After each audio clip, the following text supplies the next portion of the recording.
failure, to see so much of it that you die inside. I want to be surprised and shocked every time. You have in your writing certainly marginalized whites. Why are they of no particular interest to you, or seemingly no particular interest?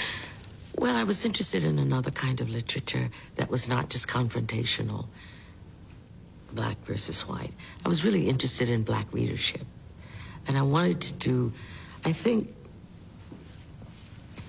for me, the allegory or the parallel is black music, which is as splendid and complicated and wonderful as it is because its audience was within, its primary audience.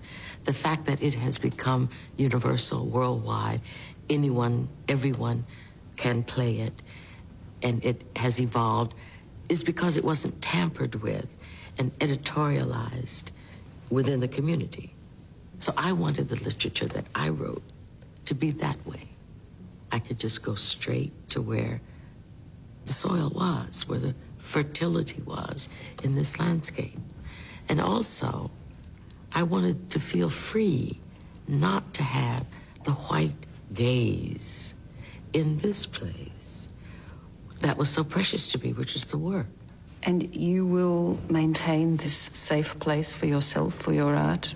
You don't think you will ever change and write books that incorporate white lives into them substantially? I have done. In a substantial way? You can't understand how powerfully racist that question is, can you? Because you could never ask a white author, when are you going to write about black people?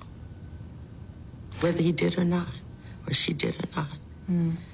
Even the inquiry comes from a position of being in the center. And being used to being in the center. And being used to being in the center. And saying, you know, is it ever possible that you will enter the mainstream? It's inconceivable that where I already am is the mainstream. Oh, no, that wasn't the implication of my question. I think you are very, very much in the mainstream. It's a question of the subject of your narrative, whether you want to alter the parameters of it, whether you see any benefit in doing that, or will you clearly see disadvantages in doing it from your own point of view? Artistic disadvantages. There are no pluses for me. Being an African-American writer is sort of like being a Russian writer who writes about Russia, in Russian, for Russians. And the fact that it gets translated and read by other people is a benefit. It's a plus.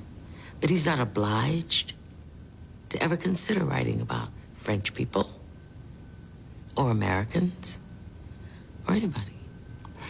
When we were talking earlier about you being or not being in the mainstream, you are sure in the mainstream when it comes to public acclaim. I can't tell you how satisfying it is to know that I have earned a readership that is that large, as large as it is. I stood at the border, stood at the edge, and claimed it as central, and let the rest of the world move over to where I was.